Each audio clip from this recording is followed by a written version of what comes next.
안녕하세요. 오늘의 사연입니다. 구독과 좋아요 한 번씩 부탁드릴게요. 바로 사연 시작하겠습니다. 제 이름은 문다희이고 2살 연상의 남편과 유치원생 아들이 있어요. 우리는 맞벌이 부부이고 같은 회사의 다른 부서에서 일하고 있어요. 제가 일이 바쁜 편이고 남편은 거의 매일 정시에 퇴근할 수 있어서 아들의 유치원 등하원은 남편이 해주고 있어요.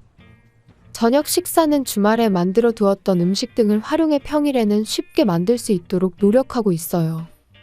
적극적으로 집안일을 도와주는 남편 덕분에 우리 세 식구의 생활은 순탄했습니다. 하지만 이 행복한 생활에 변화가 찾아왔어요. 바로 시아버지가 돌아가셨기 때문이죠. 시아버지가 돌아가시고 시어머니는 많이 우울해하셨어요. 그런 시어머니를 혼자 둘 수 없다는 남편의 요청이 있었어요. 지금 사는 아파트에서 시댁까지는 차로 20분 정도 거리인데 시댁에서 시어머니를 모시고 살았으면 한다고 남편이 말하더라고요. 저 역시도 시아버지가 돌아가시고 너무 힘들어하시는 시어머니를 어떻게든 도와드리고 싶었기에 알겠다고 답했어요. 이렇게 해서 시어머니와의 동거가 결정된 거죠. 출퇴근이나 아들의 유치원 등하원에도 문제가 없을 것 같았어요. 시댁으로 이사를 마치고 시어머니와의 생활이 시작되었어요. 시어머니는 처음엔 제가 일하니까 집안일은 신경 쓰지 말라고 말씀하셨어요. 정말로 아침 일찍부터 아침밥도 차려주시고 간식거리도 만들어주시고 낮에는 청소, 빨래, 모든 집안일을 다 해주셨어요. 그런데 한 달이 지났을 때쯤이었을까? 점점 청소하지 않으시고 빨래도 쌓여만 가는 거예요. 그리고 시어머니는 남편이 없을 때 저한테 이렇게 말씀하셨어요. 며느라, 지난 한 달 동안 너가 스스로 집안일을 대신하겠다고 말하기를 기다렸어. 그런데 너는 며느리인 걸 까먹은 거야? 어떤 며느리라도 시어머니에게 이렇게 일을 시키지 않을 거야? 꽤 화난 어조로 말씀하셨어요. 아, 그렇구나. 시어머니의 본성은 이거구나 싶었어요. 그렇게 시어머니의 잔소리가 시작되었어요. 직장 생활하는 저로서는 집안일에 할애할 수 있는 시간이 상당히 한정되어 있죠. 잠자는 시간을 줄이는 것 외에는 집안일을 할 수 있는 좋은 방법이 떠오르지 않았고 결국 아침 5시에 일어나 세탁을 하고 아침과 시어머니가 드실 식사를 준비하기로 했어요. 아침 식사는 7시? 이때까지 기본적으로 모든 준비를 마쳐야 해요. 식사 준비 사이에 빨래만 말려놓죠. 남편이 있는 앞에서는 기본적으로 착한 시어머니이기 때문에 아침밥에 대해 불평하는 일은 없었어요. 하지만 남편이 보지 않는 점심은 거의 먹지 않고 남길 확률이 높아요. 왜냐하면 음식이 맛없어서 어쩔 수 없이 배달시켜 먹었다며 저에게 잔소리와 함께 배달비를 달라고 하시거든요. 피곤한 몸을 이끌고 돌아와서 이런 말을 매일 듣게 되면 너무 스트레스였어요.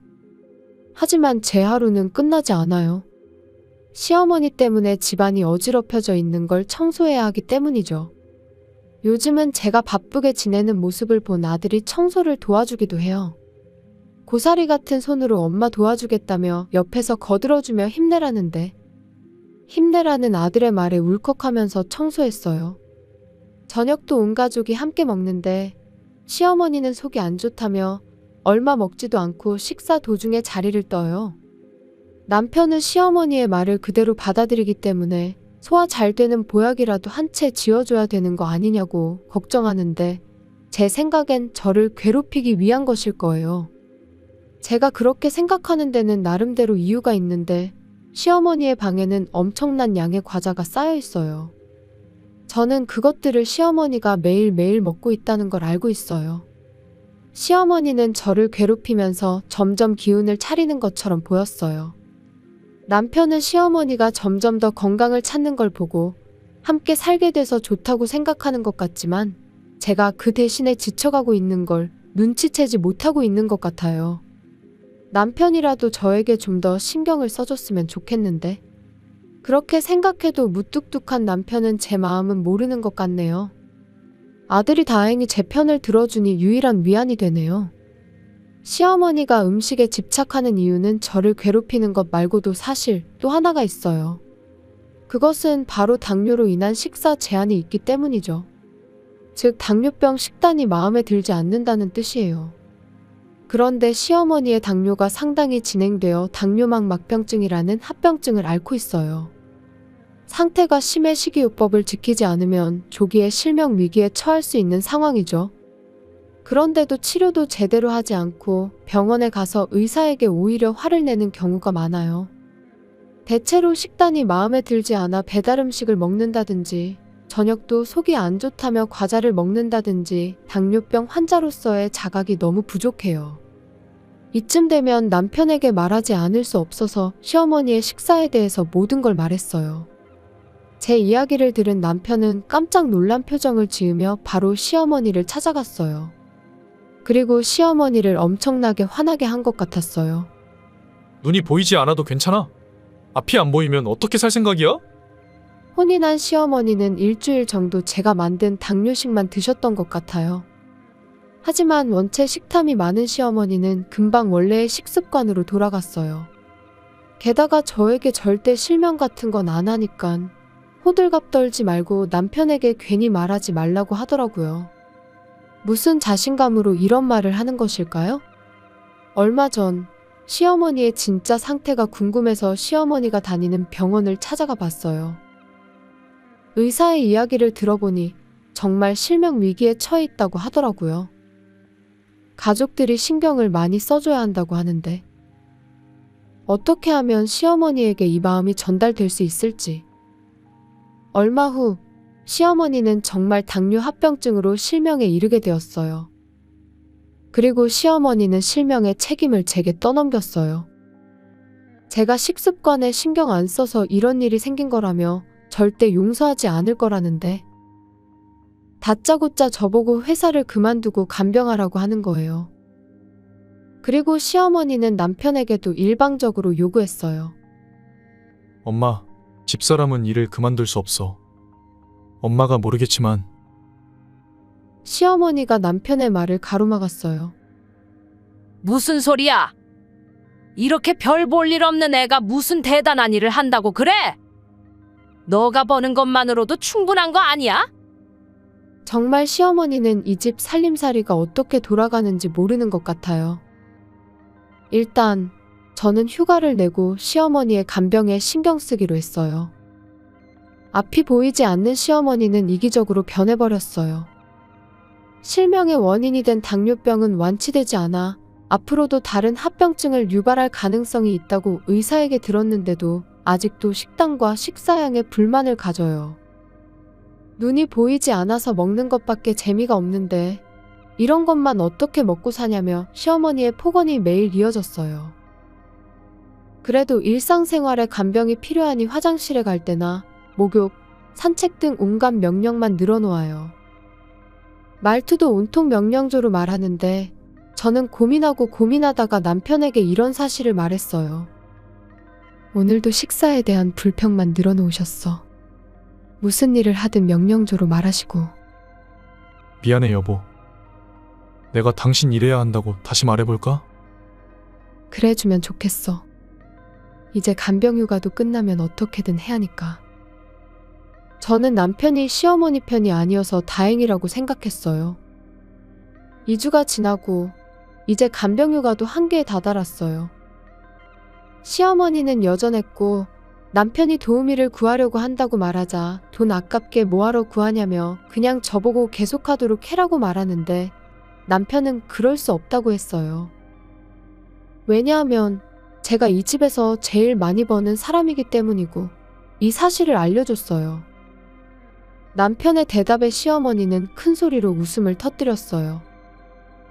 시어머니는 아들의 말조차 믿지 않고 자신의 망상에 빠져있는 듯했어요. 그리고 저는 내일부터 회사에 복귀하기로 돼 있어서 내일부터는 도우미가 시어머니를 돌봐주는 걸로 정했어요. 시어머니의 기분은 아침부터 최악이었어요. 아침을 먹지 않겠다며 방에 틀어박혀 있다가 점심이 되어서야 겨우 얼굴을 내밀었어요. 점심을 준비하고 먹는 모습을 지켜보고 있는데 갑자기 음식이 담긴 접시를 던져버리는 거예요. 뭐야, 이 밥! 사람이 먹을 수 있는 음식이 아니잖아. 오늘은 짬뽕이 먹고 싶으니까. 얼른 배달이나 시켜줘. 시어머니의 건강을 생각해서 점심은 만드는데 이런 말을 들으면 온몸의 기운이 쫙 빠지고 화가 나요. 어머님, 눈 다음으로 귀도 잃고 싶으세요? 라고 시어머니 옆에서 속삭였어요. 시어머니는 깜짝 놀란 표정으로 제 쪽으로 고개를 돌렸어요. 너 도대체 그게 무슨 말이야? 시어머니도 조금은 당황한 듯 물었어요. 저는 실명했는데도 계속 건강관리 안 하면 다음 차례는 귀가 아닐까 싶다고 말했어요. 그러자 시어머니는 눈이 동그래지며 절 이상하게 쳐다보는데 제가 다음엔 정말 더 큰일 날 거라고 했더니 시어머니는 두려움 때문인지 얼굴이 새파랗게 질려버렸어요. 시어머니는 저를 완전히 귀신 보듯 보기 시작했어요. 그리고 남편이 돌아오자 시어머니는 남편에게 할 말이 있다며 바로 자기 방으로 가버렸어요. 배고파하는 아들과 함께 먼저 저녁을 먹고 있는데 시어머니의 방에서 큰 목소리가 들리는 거예요. 며느리가 내 눈뿐만 아니라 귀까지 없애려고 해. 저런 사이코패스 같은 며느리랑 빨리 이혼해. 이러다가 내 몸뚱아리가 남아나질 않겠어?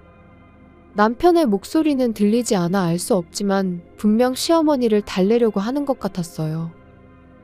하지만 시어머니의 목소리는 계속 들려왔어요.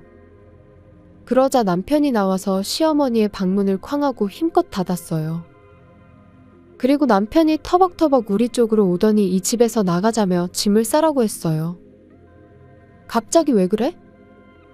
웬만해서는 화를 잘 안 내는 남편이 이렇게 화를 내는 건 처음이었어요. 이미 엄마에 대한 정은 다 떨어졌어. 당신이 눈을 실명시켰다느니 다음엔 귀를 못 듣게 할 거라고 하는데 그걸 어떻게 듣고 있겠어? 엄마 실명은 완전히 스스로 자초한 결과잖아. 그런데도 그런 말을 하다니. 정신이 이상한 건 지금 엄마야? 저는 화난 남편의 지시를 따르기로 했어요. 최소한의 짐을 챙겨 시댁을 떠나려고 현관에서 신발을 신고 있는데 시어머니가 난간을 잡고 혼자 오셨어요. 너희 지금 어디 가는 거야? 이런 나를 두고 나간다는 게 말이 돼? 사이코패스 같은 며느리만 나가면 되니까 손주랑 함께 이 집에서 살자. 내일이면 도우미가 오니까 이제부터는 그 사람을 의지해요. 우리는 이제 인연을 끊을 거니까. 그렇게 말하고 남편은 현관문을 열었어요. 아직은 조금 쌀쌀한 공기가 현관문을 통해 들어왔어요. 시어머니에 계속 절박하게 외쳤지만 누구의 마음도 움직이지 않는 것 같았어요. 그렇게 우리 세 사람은 시댁을 떠났어요. 그날은 역 앞에 호텔에 묵게 되었어요. 다음 날은 금요일이라 그날 하루만 버티면 주말에 어떻게든 움직일 수 있을 것 같았기 때문이죠. 아침이 되어 저는 오랜만에 회사로 향했어요. 그리고 퇴근을 하고 친정집으로 가기로 했어요. 집이 정해지기 전까지는 친정집에서 신세를 지기로 했거든요. 남편은 오늘부터 시댁에 오기로 한 도우미에게 시어머니의 안부를 물어보기로 했어요. 전화를 걸어보니 역시나 시어머니는 도우미에게 갑질을 많이 하셨다고 해요. 저에게 했던 것처럼 욕설을 퍼붓고 결국은 나가라고 쫓아내버렸다고 해요. 오늘 간 도우미는 첫날이라 이럴 수 있다고 했지만 시어머니의 성격상 계속 저럴 게 뻔해요. 그래도 남편은 시댁에 돌아갈 생각은 절대 없다고 했어요. 언젠가 정말 시어머니를 돌봐줄 사람이 없어지면 시설에 입소하는 것도 고려하고 있다네요. 시설에 들어가면 식사도 제대로 된 당뇨식도 나오고 그 이상의 식사는 더 이상 할 수 없게 되니 일석이조라고 하더라고요. 저는 시어머니의 친아들인 남편이 그렇게 해도 좋다고 하면 따를 수밖에 없는 거죠. 시어머니에 대한 애정 따위는 이미 다 떨어졌으니까요. 그 후에 시어머니는 남편의 생각대로 새로 오는 도우미마다 갑질로 괴롭혀서 도우미 구하는 게 점점 힘들어지고 있어요. 당연히 당뇨용 식단을 섭취할 리도 없고 혈당 수치도 계속 높게 유지하고 있다고 해요. 의사가 이대로 가다가는 다른 합병증 증상도 나타날 거라는데. 하지만 우리 가족이 시어머니를 볼 일은 앞으로 절대로 없을 거예요. 남편은 이미 시어머니가 들어갈 시설도 알아보고 있고 상담도 받는 중이에요. 한편 우리는 새 집으로 무사히 이사할 수 있었어요. 물론 시어머니께는 이사한 곳을 알려드리지 않았어요. 실명했다고 해도 이 집 주소를 알려주면 택시 등을 이용해서 올 수 있기 때문이죠. 저와 아들은 시어머니와 완전히 떨어져서 생활하고 있고 정신적으로도 안정되었어요. 일도 예전처럼 잘 해낼 수 있게 되었고요. 시어머니와 함께 살았던 몇 달은 악몽을 꾼 것 같은데 이제는 별로 기억조차 나는 게 없다는 게 솔직한 심정이에요. 앞으로는 남편과 아들과 함께 행복한 일상을 보내고 싶네요.